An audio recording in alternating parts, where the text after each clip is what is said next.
자, 안녕하세요. 이번 시간부터는 토픽 7 Due Diligence and Selecting Managers를 같이 공부해 보겠습니다. 이 토픽 7은 앞에서 우리가 공부했던 토픽 6의 Accessing Alternative Investment가 있었는데요. 요거하고 쭉 계속 연결이 됩니다. 사실 전체 내용들이 우리 레벨 2에서 공부하고 있는 CAI의 모든 전체 내용들이 토픽이라고 이렇게 분류가 돼 있잖아요. 그러다 보니까 어떤 상품 중심으로 하나의 카테고리로 딱 떨어지고 이렇게 돼 있지 않고 얼터너티브 인베스트먼트를 하기 위한 중요 주제들을 프로세스라든지 그다음에 또는 어떤 전략이라든지 이런 것 중심으로 이렇게 이제 재편을 해서 과정이 구성되어 있다 보니까 과거처럼 특별하게 어떤 상품 하나 프라이빗 에퀴티 펀드 투자하려면 어떻게 하면 되는 거지? 라든지 또는 헤지 펀드 투자하려면 어떻게 하면 되는 거지? 라든지 커머디티 투자는 어떤 전략이 있고 어떻게 되는 게 이런 쪽이 아니고 전체 그냥 얼터너티브 인베스트먼트를 하나의 투자의 대상으로 보고 그 투자를 하려고 하게 되면 어떤 과정을 거쳐가야 되는 겁니까? 그리고 과정별로 보면은 각각의 투자 상품들이 가지고 있는 특징들이 조금씩 있으니까 어떤 면에서 좀 주의를 하면 되는 겁니까? 이런 쪽으로 좀 전개가 돼 있어서 토픽들이 완전히 분리되질 않습니다.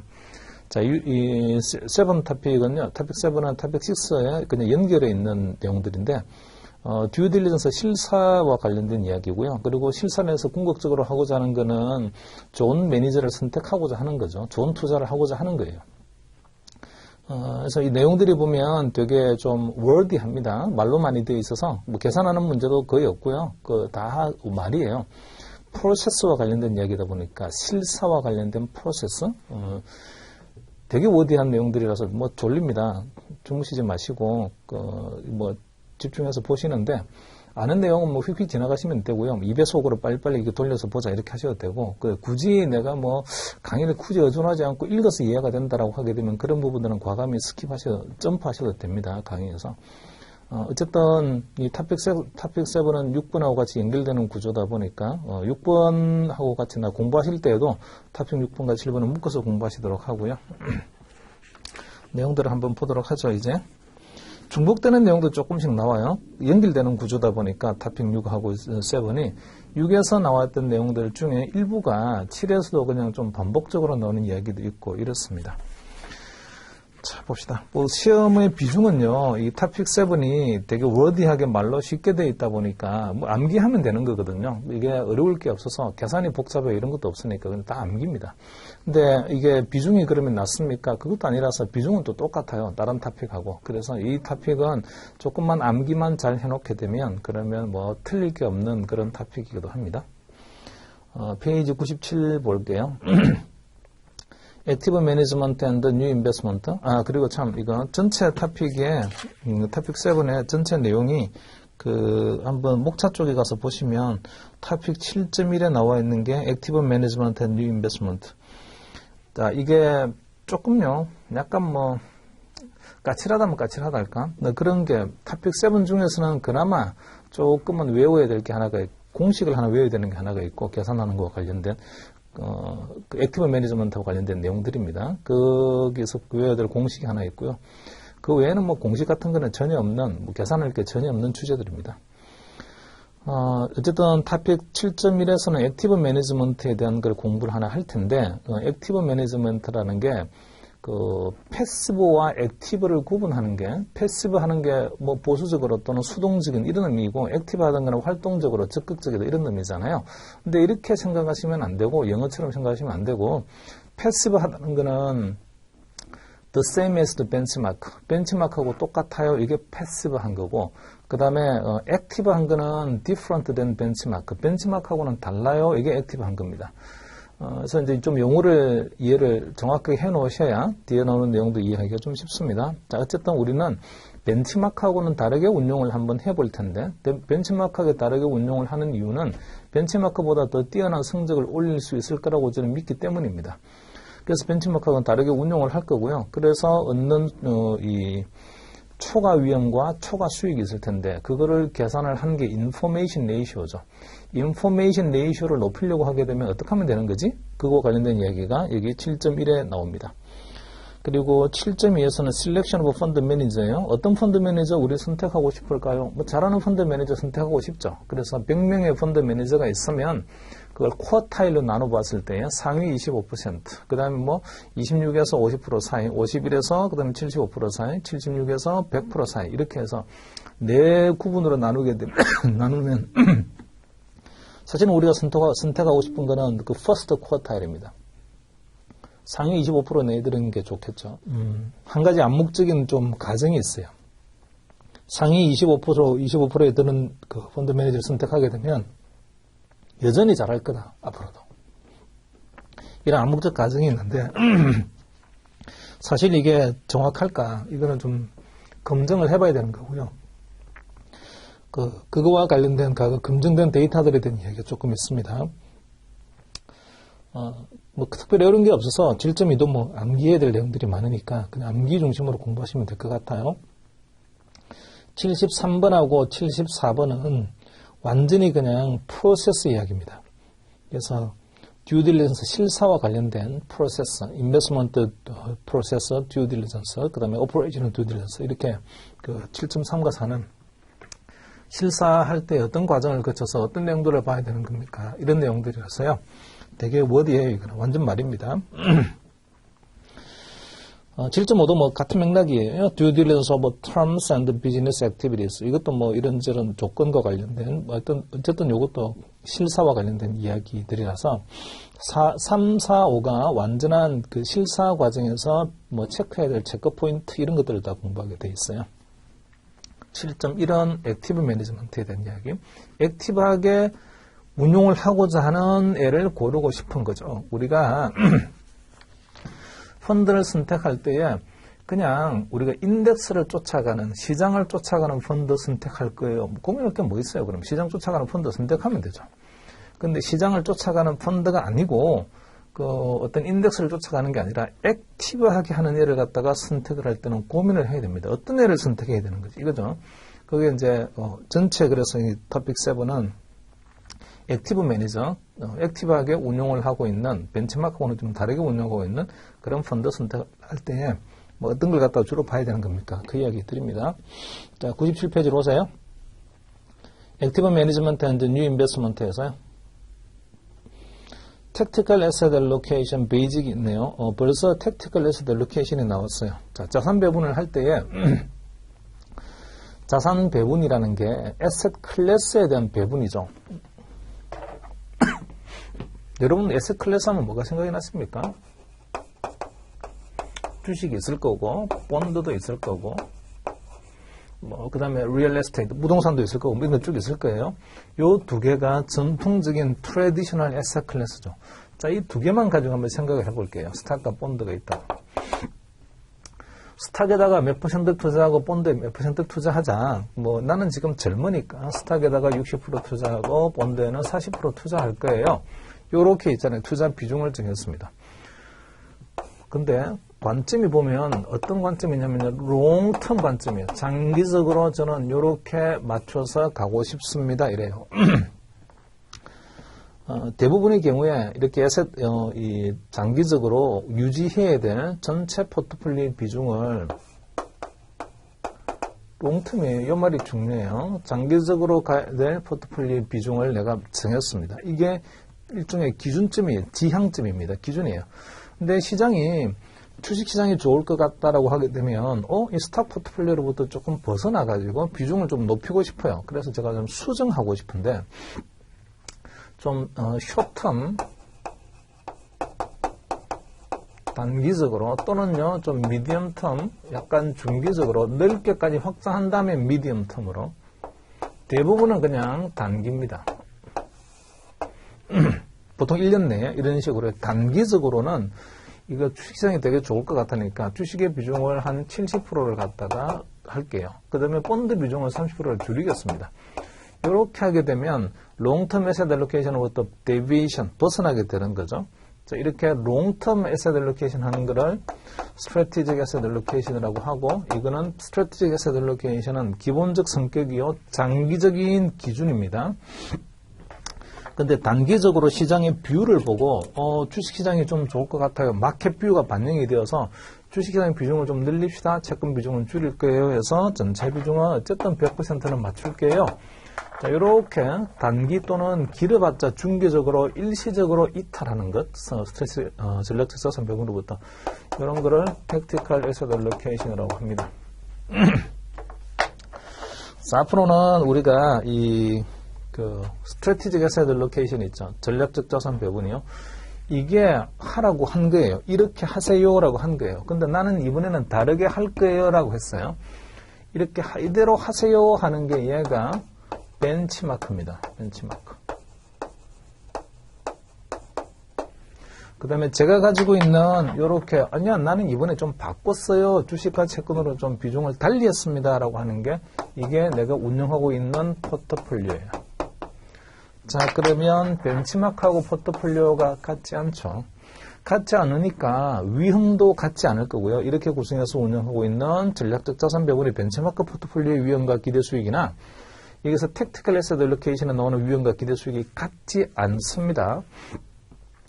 자, 그럼에도 불구하고 이렇게 바꾸는 이유는 뭐냐면 목적이요. Risk Adjusted Return, 위험을 감안했을 때 수익이 이렇게 투자해서 얻는 위험 한 단위당 수익보다는 이렇게 바꿨을 때 얻는 위험 한 단위당 수익이 더 높아요. 그러니까 이렇게 하는 거예요. 이렇게 해서 바꿉니다.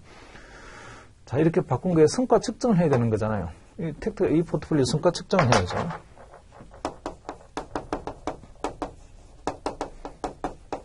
자, 이 성과 측정을 어떻게 할까요? 이건데요. 이 성과 측정은 얘만 스탠드 언론으로 성과를 측정하지 않고 비교를 합니다. 벤치마크대로 갔다라면 어떻게 되는 거지? 근데 벤치마크하고는 다르게 왔으니까 위험이 얼마나 커졌어?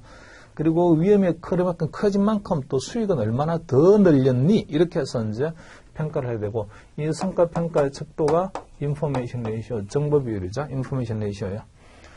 이것은 이제 인포메이션, 정보 비율이란 말이 있는 이유는, 인포메이션이라는 말이 있는 이유는 이렇게 전략적 자산 배분대로 가지 않고 전술적 자산 배분, Tactical Asset Allocation으로 이렇게 바꾸는 이유는 제가 남다른 정보를 가지고 있기 때문이에요. 주식시장에 대한 비중을 갖다가 높인 이유는 주식시장에 대한 정보가 내가 퀄리티 있는 정보가 있기 때문입니다. 그래서 그 퀄리티 있는 정보가 진짜 퀄리티 있는지를 갖다가 확인하는 방법은 그래 이렇게 바꿨더니 얼마만큼의 위험이 더 늘어났고 대신에 수익은 또 얼마나 더 늘어난 거지 이렇게 비교하면 돼요. 그게 인포메이션 레이시오죠. 그래서 인포메이션 레이시오는 트래킹이라고는 여러분의 알파죠. 초과 수익. 평균적으로 초과 수익을 얼마 얻었니? 이렇게 해서 이제 계산을 합니다. 그죠? 자, 봅시다. 여기서. Tactical Asset Allocation 베이직에서 Invest Long-Term, 이 롱텀 동그라미 쳐놓으세요. 장기적으로 어떻게 투자해야 되는 거지? Investment Preference라든지 Investment Selection이라는 게 얘는 Strategic Asset Allocation, 전략적 자산 배분을 통해서 결정이 됩니다. 요렇게 가자라는 거죠. 이렇게 가자. 6대4로. 결국은 that process establishes long-term asset class weight, 장기적으로 가져가야 될 자산 배분 비중을 정합니다. 그게 Strategic Asset Allocation이에요. 그리고 자산 배분을 어떻게 하는지가 결국은요, 전체 포트폴리오 성과를 결정하게 됩니다. However, dynamic strategies may be appropriate as a temporary deviation from the strategic asset allocation. 근데 이대로만 가는 게 아니고 이거는 장기적 관점에서 우리가 지향해야 될 비중이지만 시장이 자꾸 바뀌잖아요. 그럼 시장이 바뀌는 거를 좀 반영을 해서 일시적으로는요 이렇게 전략적 자산 배분으로부터 좀 벗어나서 다르게 운영해 볼 필요도 있습니다. That process is called tactical asset allocation. 그런 거를 전술적 자산 배분이라고 하고요. 자, 거기서 Tactical Asset Allocation looks to take advantage of market inefficiency. 동그라미 쳐놓으세요. 그 Tactical Asset Allocation은 뭘 이용하는 거냐면 아직까지는요 시장 외에 정보가 정확히 반영이 되어 있지 않다. Market inefficiency. 그러니까 주식시장에 제가 보기에는 좀 저평가되어 있어요. 주식시장이 이번에는 좋아질 것 같아요. 저평가되어 있다 보니까. 저평가되어 있다는 것 자체가 마켓이 inefficient하다는 겁니다. 시장이 효율적이면요, 저평가, 고평가라는 이야기가 나올 수가 없죠. 그래서 이렇게 비중을 높였어요라는 게 스탁마켓이 undervalued, 시장이 지금은 저평가되어 있다. 시장이 덜 효율적이다. 이런 의미하고 같아요. 그래서 마켓 인이피션시를 이용을 해서 저평가되어 있는 자산 클래스의 비중을 좀 높이고 상대적으로 고평가되어 있는 비중은 낮춥니다. 자, 그리고 마켓 inefficiencies through active portfolio management. 포트폴리오를 갖다가 액티브하게 운용하는 거죠. 아까 이제 액티브라는 말 자체가 가지고 있는 게 액티브 포트폴리오. 이 포트폴리오가 지금 액티브 포트폴리오예요. 액티브 포트폴리오. 이 액티브란 말이 이런 뜻이라고 했습니다. different than이라고 했어요.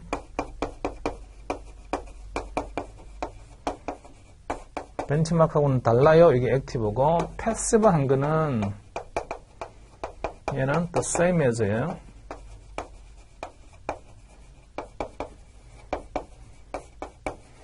자, 이거 용어 정의 꼭 구분을 좀 해놓으시도록 하고, 어쨌든 액티브 포트폴리오 매니지먼트의 기준은요, 이렇게 나와 있는 strategic asset allocation이에요. 자, 그리고 요 주제가 되게 많아요. 사실은 tactical asset allocation과 관련해서. 근데 여기서는 되게 소프트하게 가볍게 다루고 있는데, 그게 계속 나오는 말에 보면 when exploiting such inefficiencies is beneficial. 이렇게 시장에서 제대로 정보가 반영이 안 돼서 특정한 에셋 클래스가 좀 저평가되어 있으면 그쪽으로 비중을 좀 늘려보자. 이렇게 하는 게 원래 6대4로 했던 거하고는 비중을 바꾸는 거잖아요. 이렇게 하게 되면 뭐가 발생하는 거냐면 트랜잭션 코스트 발생합니다. 거래 비용. 그래서 이 택티컬 에셋 앨로케이션이 가지고 있는 게요. 일단은 리스크가 달라져요. 리스크가 체인지ing 리스크. 자, 목적 자체가요. 맥시마이즈 해야 되는 거죠. 맥시마이즈. 이거 참 excess return. 초과 수익이요. 자, 요렇게 투자하게 되면, 이렇게 투자한 것보다는 수익률이 높을 거예요. 그 수익률을 높여야 됩니다. 근데 여기다가 있잖아요. 또 과제가 한 개 더 있어. minimize. 뭘 줄여야 돼요. 첫 번째는 뭘 줄여야 되는 거냐면요. 리스크를 줄여야 됩니다. 이거하고는 좀 다르게 운용하다 보니까 리스크를 일단은 change 리스크. 리스크가 바뀔 텐데 리스크가 더 증가하는 걸 갖다 원치는 않습니다. 증가하더라도요. 위험이 증가하더라도 초과 수익이 충분히 많으면 됩니다. 증가하는 위험을 커버할 만큼. 두 번째는 또 뭐가 있냐면 트랜잭션 코스트, 거래 비용이 있어요.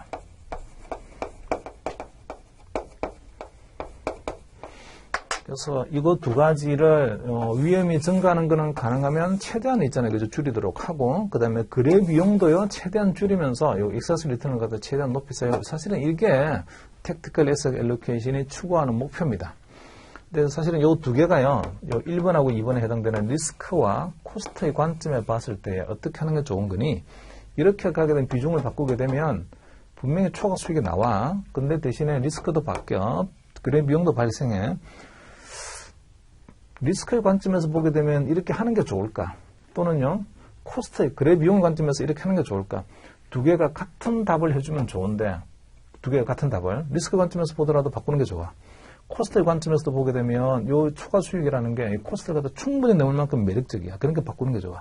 이렇게 똑같은 답을 주면 좋은데 가끔씩 상충되는 답을 주는 경우가 있습니다. 거래 비용의 관점에서는 문제 없어. 그 정도 비용 되고 이만큼 수익 나면 엄청 좋은 거지. 대신에 리스크가 엄청 늘어나. 리스크 관점에서 안 해야 될 것 같은데? 요렇게요. 이 두 개가 똑같은 답을 안 주는 경우도 있습니다. 이거 좀 복잡한 케이스가 되는데, 우리 여기서는 그런 내용은 안 다뤄요.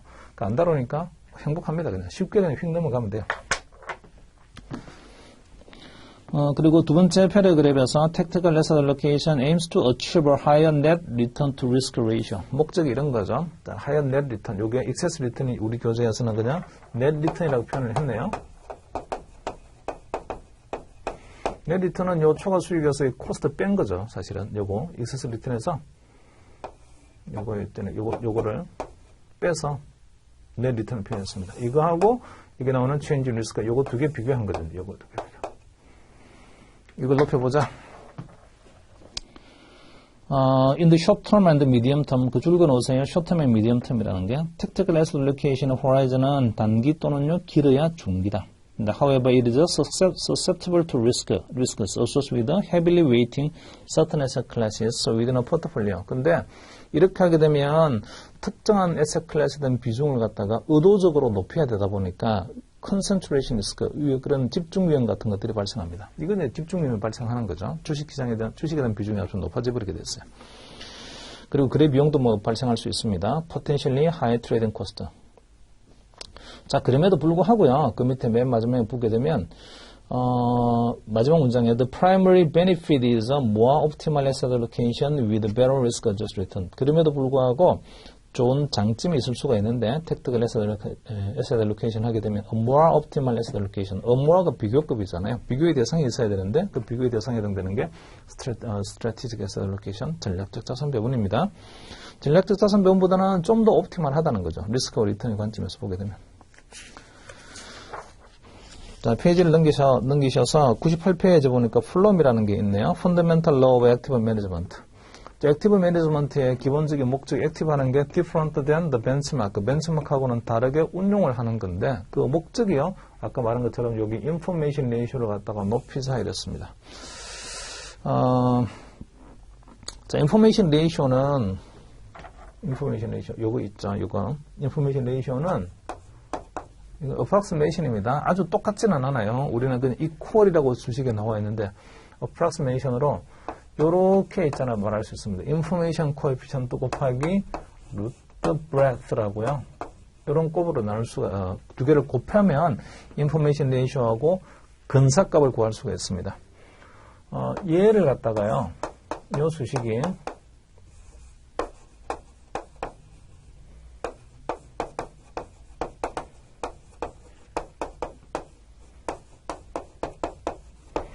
unconstrained 제약 조건이 없는 플럼입니다. Fundamental Law of Active Management. 그러니까 Information Ratio를 높이려고 하게 되면 이 두 가지 변수를 갖다가 잘 이용을 하면 되는데 Information Coefficient를 높이거나 또는요 여기는 Breadth를 높이거나 요 둘 중에 하나를 높이면 돼요. 또는 둘 다 높이거나 이렇게 하게 되면 Information Ratio를 높일 수 있습니다. 자, 이 과정 자체에 대한 뭐 증명 같은 거는 없으니까 요 수식은 그냥 외우셔야 돼요. 이거. 밑에 볼게요. The fundamental law of active management states the manager's risk adjusted value added. 그러니까 그 매니저가 위험을 감안했을 때에 충분히 가치를 갖다가 높이려고 하게 되면 말이지. Function of manager skill in terms of being able to predict returns of assets and the number of independent selections in which the skill can be applied. 자, 이 두 가지를 관리를 잘 하면 돼요. 두 가지 함수다. 그래서 키워드에 해당되는 게 세 번째 문장이에요. The number of independent selection이라는 말이 있는데 그 independent에 동그라미 쳐놓으세요. 여기서 이 breadth라는 게 투자를 몇 번 하는 거니 이런 뜻입니다. breadth라는 게 몇 번 투자하는 거야. 자, 이 투자를 많이 하면 좋아요. 투자를 많이 합니다. 뭐 우리가 뭐 사냥을 해야 되는데 그 물고기를 잡고 싶어요. 그냥 물고기를. 자, 물고기를 잡으려고 많이 수확하고 싶습니다. 그러니까 원래 이제 어선을 지도하는 배가 하나 있는데 그 항로를 따라서 이쪽으로 가서 물고기를 잡으세요 했어요. 벤치마크입니다, 걔가. 근데 나는 글로 안 갔어요. 딴 데 갔어요. 딴 데 가가지고 물고기를 잡아요. 근데 많이 잡아야 된단 말이죠. 딴 데 가니까 원래 항로를 이탈해서 가다 보니까 기름값도 많이 들었습니다. 뭐 파도도 좀 세요. 리스크도 큽니다. 근데 거기서 저는 물고기를 좀 많이 잡고 싶은 거예요. 많이 잡으려면 어떻게 하면 되는 거지? 결국은 인포메이션 레이쇼를 높이려고 하면 어떻게 하면 되는 거지? 높이려고 하게 되면 일단은요, 그물을 많이 던져. number of bet. 그물을 많이 여러 군데 던져. 이런 게 있고요. 그물을 여러 군데 던지면 돼요. 근데 그 각각의 그물들이 서로 연관성이 있으면 안 됩니다. 그물을 갖다가 쭉 이어가지고 뭐 하나의 해역에다가 계속 던져라. 이런 게 아니고 이쪽에다 던지고 저쪽에다 던지고 다른 데를 계속해서 막 던져요. 이런 게 independent bet입니다. 이게. 좀 독립적으로.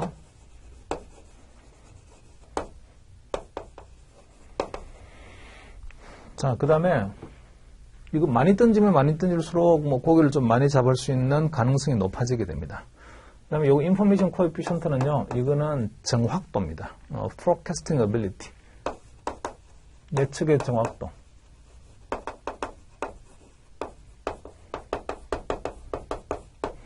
예측이 정확하면 또 좋아요. 여기 물고기가 많을 거야 라고 해서 여기 던져, 여기다가 이제 그물 던져. 이게 정확도가 높으면 당연히 인포메이션 레이쇼 높아집니다. 그래서 자, 내가 가지고 있는 그물의 숫자가 몇 개 없어요. 몇 개 없는데 물고기는 저 벤치마크 쫓아간 애들보다는 많이 잡아야 돼요. 자, 그러려고 하게 되면 어떻게 하면 되는 거니? 일단은 정확도가 높아야 돼요. 그 다음에 두 번째는요, 정확도가 별 볼일 없으면 그물이라도 많아야 돼요. 이렇게 하게 되면 인포메이션 레이쇼를 갖다 높일 수 있다는 거예요. 이제 플럼이라는 게 펀더멘탈 로 오브 이 액티브 매니지먼트에서 나오는 이야기가 말하고자 하는 게, 자, 거기 인포메이션 코에피션트라는 게 이 브레스에 대해서는 방금 얘기했어요. 독립적인 배트입니다. 독립적인 배팅. 인디펜던트 해야 돼요. 이쪽 저쪽 그물 던지는데 그물들 던지는 것들이 다 서로 독립이라 해야 됩니다. 한 개가 망하게 되면 나머지도 다 망하는 거예요. 이렇게 되면 안 돼요. 서로 독립적인 배팅이 돼야 되고, 그 다음에 두 번째는 정확도가 높아야 되는 거야. 자, 여기서 인포메이션 코에피션트라는 게 그 forecasting ability, 예측의 정확도, 예측의 또는 뭐 ability 또는 forecasting ability 또는요 forecasting accuracy 이렇게 말해야 됩니다. 그렇게 말해도 돼요. 인포메이션 코에피션트는 이걸 말합니다. correlation을 말을 해요. correlation.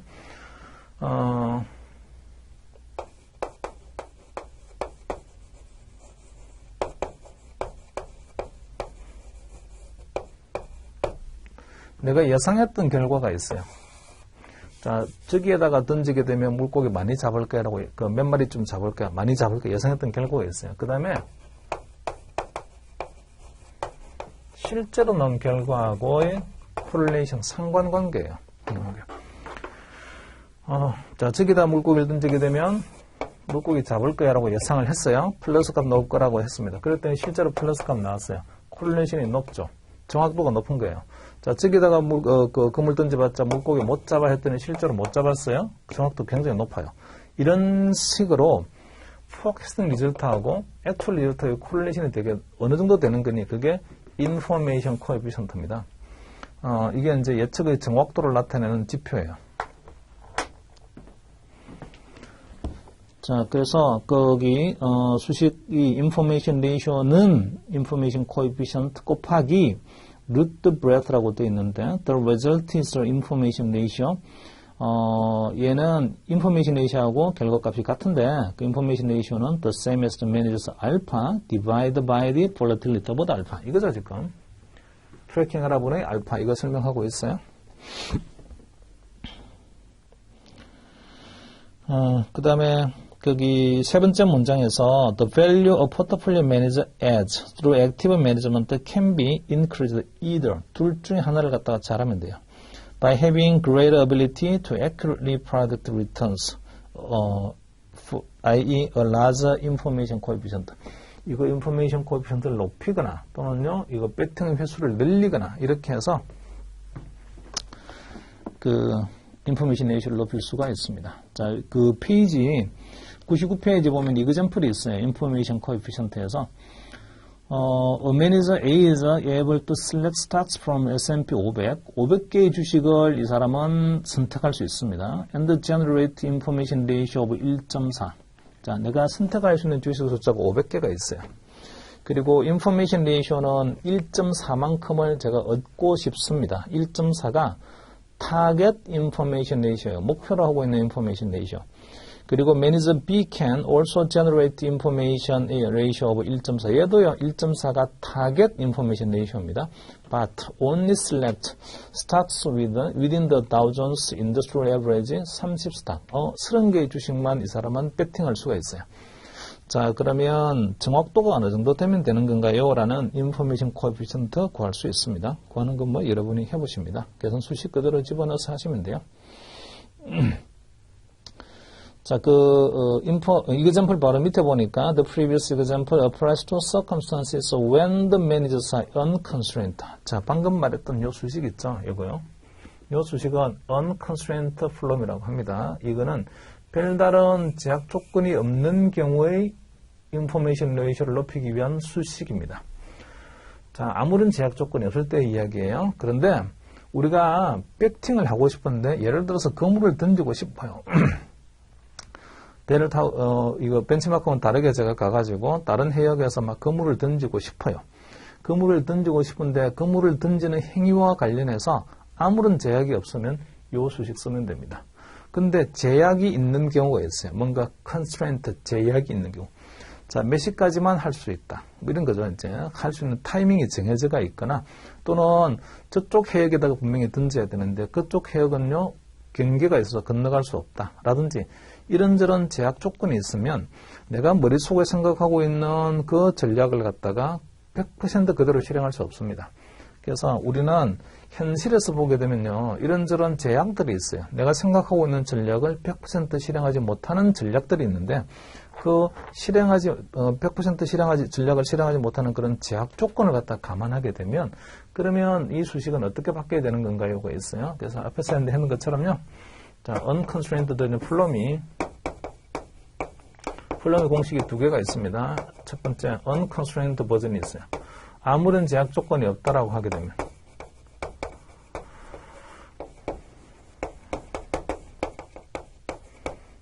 아무런 제약이 없어요. 그럴 때는 information ratio는요, 이 두 가지의 함수다라고 하면 됩니다. information coefficient 곱하기 root breadth 이렇게 쓸 수 있어요.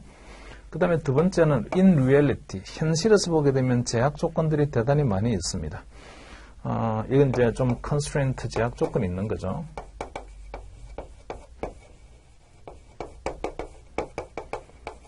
자, 이때 말하는 제약 조건이라는 것은 내가 하고자 하는 전략을 얼마나 자유롭게 실행할 수 있냐 이런 겁니다. 자유롭게 실행하기가 되게 어려워요. 자, 이럴 때는 information coefficient ratio는 information coefficient 곱하기 root breadth 이렇게 끝나지가 않고요.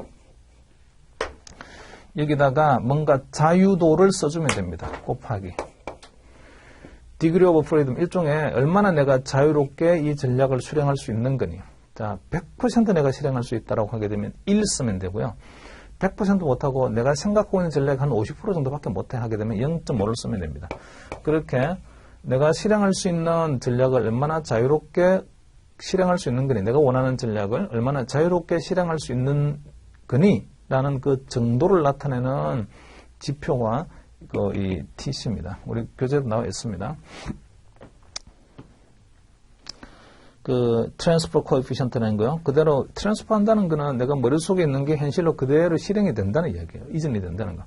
그래서 얼마나 자유롭게 전략을 실행할 수 있는 거니 그 전략 실행의 자유도와 관련된 게 이 트랜스퍼 코에피션트입니다.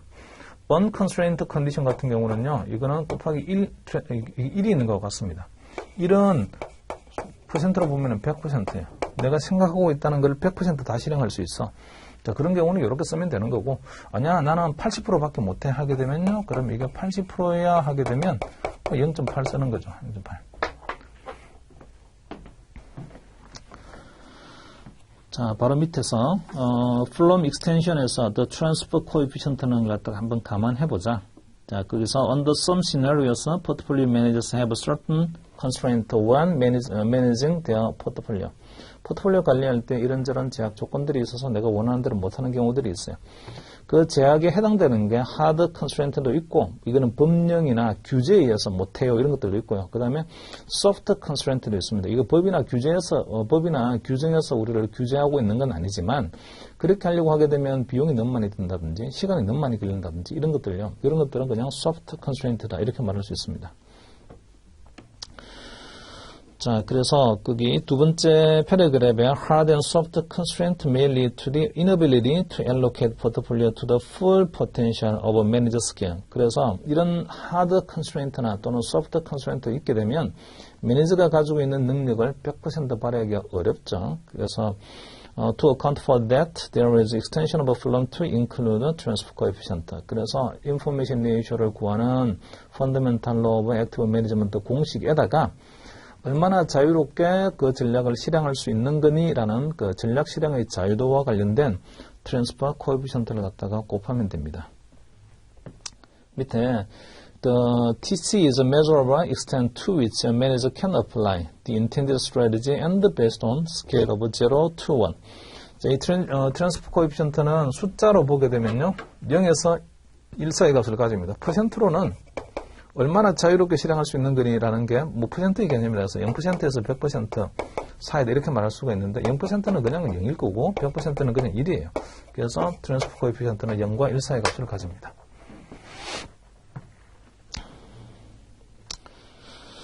자, 밑에서 manager with a transfer coefficient of 1 만약에 1이라는 transfer coefficient를 가지고 있다라고 하게 되면 faces no restriction. 아무런 제약 조건이 없어요. 그래서 and may fully make a trade as desired. 원하는 대로 자기가 배팅할 수 있어요. 이런 경우죠, 이제.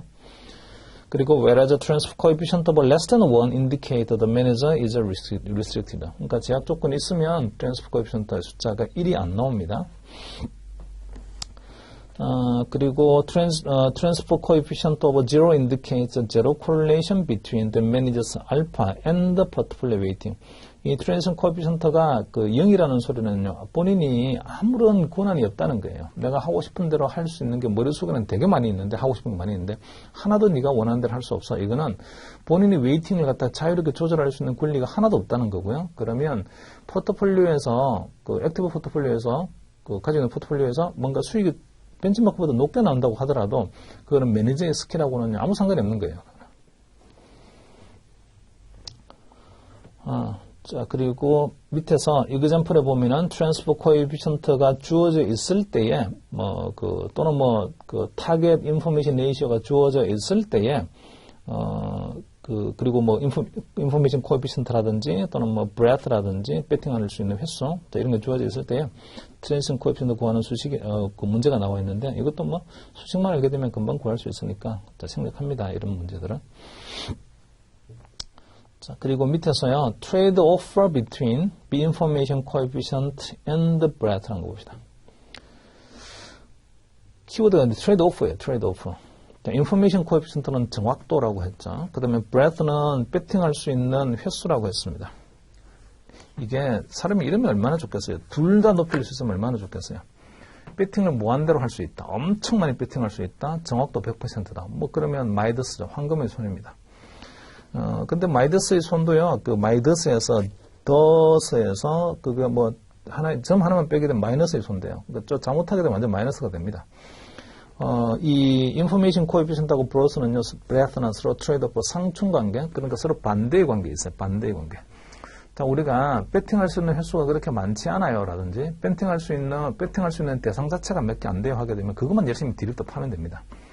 그래서 좀 제한되어 있는 그런 자산에만 내가 배팅할 수 있어요. 라고 하게 되면 그 제한된 자산만 열심히 보면 된다고요. 근데 제한된 자산이 아니라 굉장히 많은 자산 풀이 이렇게 나한테 놓여져 있어요. 굉장히 많은 자산들이 있습니다. 자, 그러면 어디에 투자하면 되는 거니? 네가 한번 배팅해봐. 그리고 배팅 반드시 맞아야 돼. 이러려고 하게 되면 그 정확도가 높이기가 대단히 어렵습니다. 그래서 인포메이션 코에피션트 하고요. 그 다음에 이게 breadth하고는요. 서로 트레이드 오프 관계, 상충의 관계가 있습니다. 자, 그래서 밑에 보면 although Flom seems to suggest that information coefficient and breadth are independent, they are usually correlated in real life. 자, 이 식을 잘 보시게 되면 information ratio는요, 이건 두 개의 곱이다 이렇게 되어 있잖아요. 곱하는 게 되어 있어요. 곱하는 거. 뭔가를 그냥 곱해가지고 두 개의 변수를 곱해서 결과가 나올 때는요, 이 두 개의 변수가 가지고 있는 코릴레이션이 0인 경우입니다. 0. 아무런 관계가 없어요. 이럴 때는 이렇게 쓰면 됩니다. 그래서 우리가 확률 계산할 때도 그런 거 했잖아요. 자, A가 발생할 수 있는 확률이 있고 B가 발생할 수 있는 확률이 있는데 A가 발생할 수 있는 확률을 PA라고 하고 그 다음에 B가 발생할 수 있는 확률을 PB라고 합시다. 우리가 알고 싶은 거는요. A하고 B가 동시에 발생할 수 있는 확률을 알고 싶어요. 이거 어떻게 하면 되는 거지? 두 개 곱하면 되는 거예요. 어떤 경우에 두 개가 코릴레이션이 0인 경우에는 그냥 곱하면 됩니다. 똑같아요. 이렇게 곱하는 수식이 들어와 있죠. 두 개를 곱하게 되면 그냥 결과가 나오는 거예요. 이럴 때는 두 개의 변수가 서로 코릴레이션이 0이다. 이럴 때예요. 이것도 마찬가지예요. 곱하게 되어 있잖아요. 두 개의 변수가 그냥 서로 독립입니다. 이렇게 가정한 겁니다. 근데 독립이 아니라고요. 아까 말씀드린 것처럼 이게 breadth, 투자의 대상이 많아지게 되면요, 정확도가 낮아지고, 대신에 이거 투자의 대상 자체가 작아지게 되면 정확도가 좀 높일 수 있습니다. 그러니까 두 개 서로 상관성이 있는데, 네거티브한 상관성이 가지고 있죠. 서로 반대 방향으로 움직이는 상관성을 가지고 있어요. 그래서 트레이드 오프라고 이야기를 했습니다. 자, 그 다음에 또, 이 식이 가지고 있는 단점 말하고 있는 거예요. 이 플롬 공식이 가지고 있는 단점. 그 다음에 또 하나가 거기 세 번째 문장에 보면 note also that 이것도 또 문제인데 breadth is defined as independent forecast. 자, 이 breadth라는 게 서로 독립이어야 되는 거야 이렇게 했습니다. 이게 independent betting이라고 했어요. 근데 우리가 배팅을 할 때 보게 되면요, 첫 번째 배팅한 것과 두 번째 배팅이 완전 독립이다 이런 경우가 별로 없어요. 자, 첫 번째 그 시장에 들어가 가지고 그까지 뭐 배팅을 해봤더니 성과가 좋게 나왔어요. 그러면 두 번째 배팅할 때도 보게 되면 그 시장하고 연관성 있는 산업에 투자하거나 이렇게 하게 됩니다. 그러니까 이 배팅 자체가 가지고 있는 인디펜던트하다는 가정이요, 사실은 현실하고 좀 잘 안 맞아요. 그래서 요것도 이제 인디펜던트 하지 않다라고 하게 되면 이 배팅이, 그러면 요 수식은 어떻게 바뀌면 되는 겁니까? 그것도 바뀌는 수식이 있어요. 그런 것들은 또 여기서 안 합니다. 안 해도 돼요, 그냥. 내용에 포함이 안 돼 있으니까. 자, 어쨌든 이게 기본식인데요. unconstrained flow이라는 가장 the very basic, 가장 단순한 베이직식입니다. 플럼 베이직식인데 이 식은 기본적으로 이 두 개가 서로 독립이다. 인포메이션 코에피션트와 브레드는 서로 독립이라고 가정하고 있지만 사실은 서로 독립이 아니고 트레이드 오프 관계에 있다. 얘가 높아지게 되면 얘는 낮아지는 거고 이런 관계가 있다. 이런 게 있었고요. 그 다음에 두 번째, 이게 breadth라는 게 배팅하는 number, 횟수를 말하는데 이 횟수가 서로 독립적인 횟수다. 이러질 않고 이게 상관성을 가집니다. 실제로는. 그래서 therefore the choices need to be made between skill and breadth as in more skill versus less breadth. 뭐 이렇게 해야 되는 거죠. 자, 지금 방금 이야기했던 게 요 플럼이라는 베이직 공식이 가지고 있는 한계 이야기였어요. 요 두 개가 서로 트레이드오프의 관계에 있다라는 거 하고 이거 서로 반대로 움직여 이런 게 있고요. 그 다음에 이게 독립적인 경우가 사실은 그렇게 많지 않아서 어떤 일련의 상관성을 가지고 배팅하는 경우가 되게 많다. 이런 이야기, 이런 것도 현실의 이야기입니다. 자, 그게 이제 이 플럼 식이 가지고 있는 단점의 이야기고요. 어쨌든 이 식이 말을 하고자 하는 거는 인포메이션 레이쇼를 높이려고 하게 되면 그와 같은 이런 단점이 있음에도 불구하고 높이려고 하게 되면 집중을 하라고요. 여기다가 집중을 하든 여기다가 집중을 하든. 그래서 두 개 다 하게 되게 어려워. 그러니까 여기다가 집중을 하시거나 요거 배팅하는 거라도 좀 줄이는 거죠. 대상을 줄여서 좀 전문화 해가지고 이거 포캐스팅 스킬을 좀 높이든지 또는 전문성은 좀 떨어지더라도요, 여러 군데다가 우리가 배팅을 한번 해보든지, 요렇게 뭐 했던 선택의 초이스에 놓이게 됩니다. 그래서 인포메이션 레이쇼를 높여보자. 뭐 이렇게 하고자 하는 거죠. 자, 다행히도요, 그 밑에 마지막 패러그래프 보시면, the information coefficient tend to be much higher for asset classes than for individual security. 그러니까 이 주식이 올라갈까, 내려갈까, 이거를 한번 정확히 맞춰봐. 이렇게 하는 거는 사실은 그렇게 좀 쉽지 않은데 반해서 에셋 클래스, 뭐 채권 시장이 좋을까 또는 주식 시장이 좋을까 이렇게 에셋 클래스 단위로 또는 부동산 시장이 좋을까 이렇게 에셋 클래스 단위로 예측을 하는 거는 그나마 그 개별의 상품 하나하나, 주식 하나하나를 갖다 예측하는 것보다는요, 주식시장 전체라든지 채권 시장 전체라든지 또는 부동산 시장 전체라든지 이렇게 하나 에셋 클래스 전체를 예측하는 거는 인포메이션 코에피션트가 상대적으로 높습니다. 자, 우리가 하고자 하는 거는요, 택티컬 에셋 알로케이션은 개별의 주식을 뭘 픽업하면 되는 겁니까? 개별의 부동산 중에서 어떤 빌딩 사면 되는 겁니까? 이게 아니고, 주식에 대한 비중을 얼마를 높이면 되는 거고, 채권에 대한 비중을 얼마만큼 조정하면 되는 건지, 부동산에 대한 비중을 얼마만큼 조정하면 되는 건지, 그 비중의 이야기잖아요. 에셋 클래스에 대한 비중. 그러니까, 택티컬 에셋 알로케이션은 비중을 다루는 거라서, 이 플럼 공식을 갖다가 좀 이용을 할 수가 있죠. 활용할 수 있는 여지가 그래도 많이 있습니다. 인포메이션 코에피션트가 개별 주식이 아닌 에셋 클래스에 대한 인포메이션 코에피션트는 좀 높으니까. 자, 100페이지까지 봤고요. 조금 쉬었다가 101페이지로 넘어가도록 할게요.